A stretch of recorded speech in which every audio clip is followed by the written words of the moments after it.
راځو نن کسټمر ته په کسټمر کې دلته لومبه د نیو کسټمر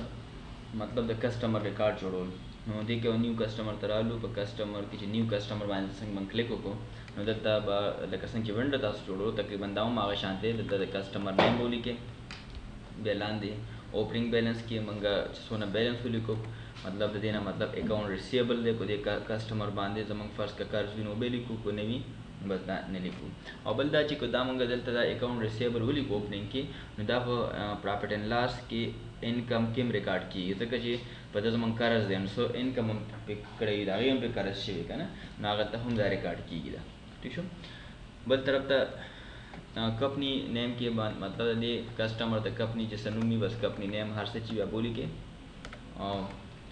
دا باقي صرف انفارمیشن دی میسټر یا میس هر څه چې نومي او بیا دې کې دا نیم کمال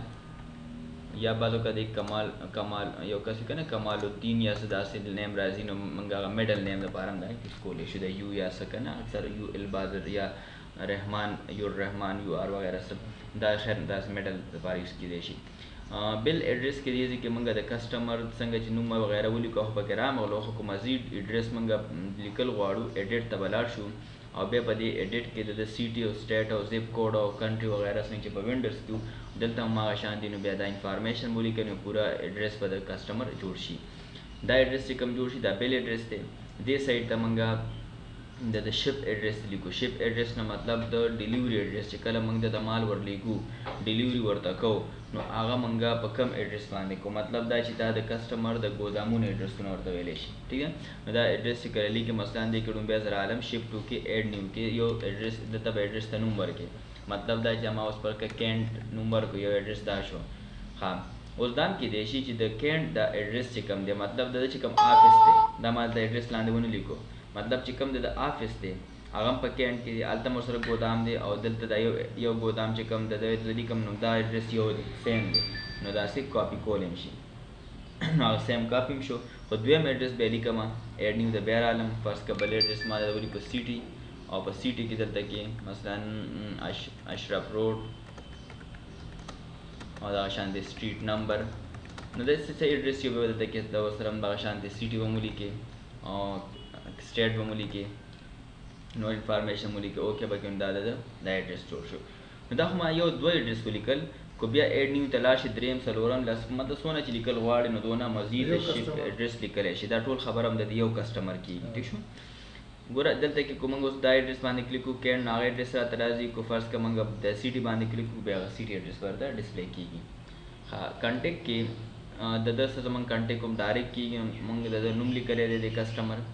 contact person दने अलावा बल सो हम के देशी phone number fax number alternate of internet contact दा टूल पर कस्ट वेंडर की बिल्कुल सेम होंदा शांति सही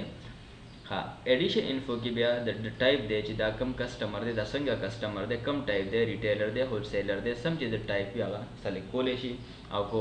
फर्स्ट का नवी द टाइप द यो टाइप दे वागा नुम दे लिस्ट के नीचे तरफ पलम देता दी करेशी टर्म्स ऑफ मंगा वेंडर्स किम दा वैल्यू टोल ठीक है खुद अगर ना मतलब द अकाउंट पेबल द पार द अकाउंट रिसीवेबल द पार टर्म्स दी खास सेल रिप्रेजेंटेटिव ना मतलब द सेल रिप्रेजेंटेटिव द कमाल जमन कस्टमर द सच मंग डीलिंग को जमन द अपने कम यो सेलमैन द डीलिंग के नफल सेलमैन नुम द लिखू अगर द चिकल राशि द क्लिक के ऐड न्यू का द खपल सेलमैन द नुम लिखा मसलन जे के मा उस नुम लिखो तायर अली दामा एंटर को क्विक ऐड में को दामक से ऐड शो सेलमैन चिवी नो सेलमैन दो किस्म या हो यो सेलमैन स्ता एम्प्लॉय स्ता मुलाजिम नो बे एम्प्लॉय सेलेक्ट की बाज वक्त यो सेलमैन जमंग एम्प्लॉय ने मुलाजिम ने दे मतलब अगर तमंग यो सिर्फ खर्चोल हवाले करी दी दा सामान दा शे खर्च का मंगोला पर के कमीशन या तनख्वाह या हिस्सा वर्को ना अगर जमंग मुलाजिम ने दा जमंग दा पार वेंडर शो अगर मंग ते सर्विस राखे दे दी सेल को ठीक शो न दे के बया को जो वेंडर सेलेक्ट कम दानुम बा द वेंडर लिस्ट के राशि को फर्स्ट का मंग एम्प्लॉय सेलेक्ट को दा पे एम्प्लॉय की राशि कोशिश करना दा जब मंग ओके कुंदा जमंग सरा दा जोड़ शुलो हदीज़ के मा दा बलक ऐड कमा स्पेस पर कमा क्योंकि अंतर दोबारा बल ऐड शो हाँ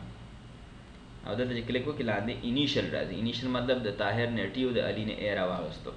मतलब ताउस्ता इनिशियल शो की और बेच क्लिक के नागाता पूरा नुम शो की दे शिंदा द सच मंग दा नुम मूली को दा मंग इन्फॉर्मेशन के वसूली को द वेंडर च द सर दा ताहिर डीलिंग कई दा द पारा salesman show prefer send method के کله چې موږ دته لکه اوس پکې ایمیل ورته کوو یا ورته خط لیکو څه طریقه باندې مطلب انفارمیشن سینډ کول دي هغې دپاره یو میتھډ به سلیکټ کړي صرف خرید سیل نمبر بعض اوقات یو خاص قسم پروډکټ وي هر یو قسمه پروډکټ دپاره موږ سره سپیسیفک نمبرز دي نو موږ کو فرض کا کم قسمه مال دی زموږ نری یا موږ په کم سیل کو هغه کم نمبر دی اندیزه کې هغه نمبر لیکلی شو خو دا آپشن دی کو لیکي کو نه لیکي ستا خپل چوایس دی بل پرایز لیول څه شی دی دا خو زموږ کسټمر دی دې کمپنۍ کې پرایز لیول نه دی جوړ موږ سره مختلف آیټم دي نو موږ دې کې دا پرایز لیول جوړو لکه 2-3 اکثر پرایز لیول جوړیږي چې یو